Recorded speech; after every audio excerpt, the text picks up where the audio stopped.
Welcome back. बात कर रहे थे हम वाउचर के बारे में। अगला बुक है डे बुक।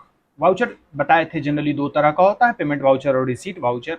एक्चुअली जब हम सेल करते हैं तो रिसीट वाउचर वहाँ पर काटते हैं और वहाँ भी एक नंबर होता है जो कि सीरियली नंबर्ड होता है। और पेमेंट वाउचर जनरली किसी भी टाइप का पेमेंट करें तो वहाँ पे हम क्रिएट करते हैं। रिसीट वाउचर में ऐसा भी वाउचर होता है जो कि हम अगले से लेते हैं, जिस पे प्री नंबर्ड होता है, यानी अगले ने हमें वाउचर दिया है, उस वाउचर को भी हम एंट्री करते हैं।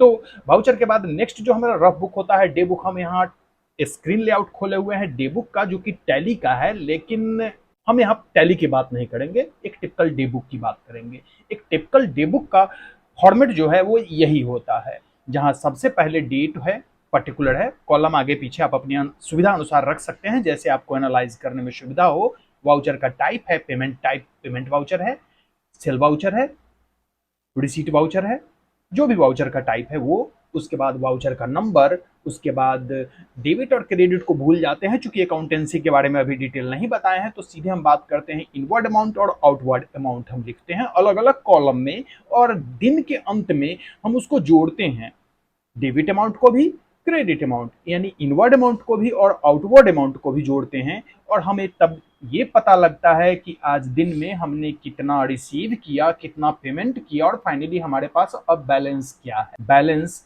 जो भी है वो उस दिन का क्लोजिंग बैलेंस होगा, और अगले दिन का वही बैलेंस ओपनिंग बैलेंस बनेगा, और वहां से फिर अकाउंट शुरू होगा, यानी डे बुक शुरू हो जाएगा।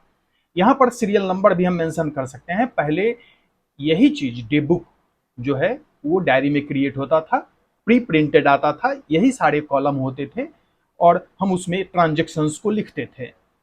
इसको अकाउंट बुक या बुक कीपिंग भी कहा जाता है। डे बुक भी एक तरह का रफ बुक ही होता है, लेकिन ये कुछ इंफॉर्मेशन भी हमें प्रोवाइड करता है कि आज दिन भर में टोटल डेबिट कितना हुआ और टोटल क्रेडिट कितना हुआ, या यूं कहें कि टोटल पेमेंट हमने कितना किया, टोटल रिसीट कितना किया, और बैलेंस कितना होना चाहिए हमारे पास। तो एक रिपोर्ट का भी काम करता है। यहाँ पर एक और चीज बता दें कि जैसे हम ट्रांजेक्शन लिखते हैं तो हर ट्रांजेक्शन, उस दिन में होने वाले सारे ट्रांजेक्शन को इसमें रिकॉर्ड करेंगे, चाहे वो किसी भी तरह का पेमेंट हो, रिसीट हो, कोई मतलब नहीं, सब कुछ लिखा जाएगा। जनरली जब हम ट्रांजेक्शन लिखते हैं तो दो तरीके से लिखते हैं, या तो एक एक ट्रांजेक्शन को अलग अलग लिखे, जैसा कि ऊपर में हम देख रहे हैं। यहाँ सेकेंड नंबर पे अगर हम गौर करें, यहाँ पे देखें कि ये नाम मल्टीपल टाइम्स है यहाँ पर में, तो हम अलग अलग भी लिख सकते हैं, और चाहे तो एक साथ लिख सकते हैं। विजय लक्ष्मी फैब्रिकेटर्स सेल हुआ है, वाउचर नंबर 2245 से लेकर 2247 तक, और अमाउंट को हम जोड़ के एक साथ लिख सकते हैं। ये भी तरीका सही है। चूंकि पहले डायरी में बनाते थे तो डेली जोड़ करते थे, फिर अगर हमें वीकली चाहिए तो फिर वीकली एक बार फिर जोड़ करते थे, इनवर्ड का आउटवर्ड का। अगर हमें फोर्टनाइटली चाहिए तो फिर जोड़ करते थे, और मंथली चाहिए तो फिर से जोड़ मारते थे। ये इतना प्रॉब्लम होता, क्योंकि कंप्यूटर में है तो हम कभी भी किसी भी पीरियड का डे बुक खोल सकते हैं। तो जैसा देख रहे हैं यहाँ हम 1 जनवरी से लेकर 6 फरवरी यानी मल्टीपल डेट को हम ले लिए हैं, और उस सारे डेट का ट्रांजेक्शन यहाँ पे आ रहा है। तो लेफ्ट साइड में डेट भी मेंशन करना जरूरी है।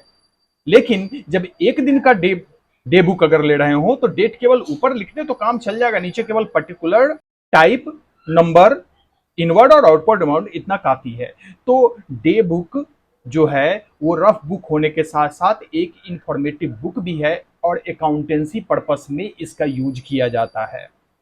तो ये था डे बुक के बारे में। यहाँ हम अभी टैली को कंसीडर नहीं कर रहे हैं, ध्यान रखना। अभी हम सिंपल बिजनेस अकाउंटेंसी, जो बिल्कुल अकाउंटेंसी नहीं जानते उन्हें अकाउंटेंसी करना है, समझना है, अपने बिजनेस को एनालाइज करना है, उस पर्पज से। इसके बाद हम फिर बिजनेस अकाउंटेंसी के बाद एक्चुअल अकाउंटेंसी में आएंगे, जहाँ डेबिट क्रेडिट मेथड भी बताएंगे, और फिर टैली के बारे में जानेंगे। लेकिन फिलहाल के लिए अभी इतना ही। नेक्स्ट हमारा बुक होगा लेजर।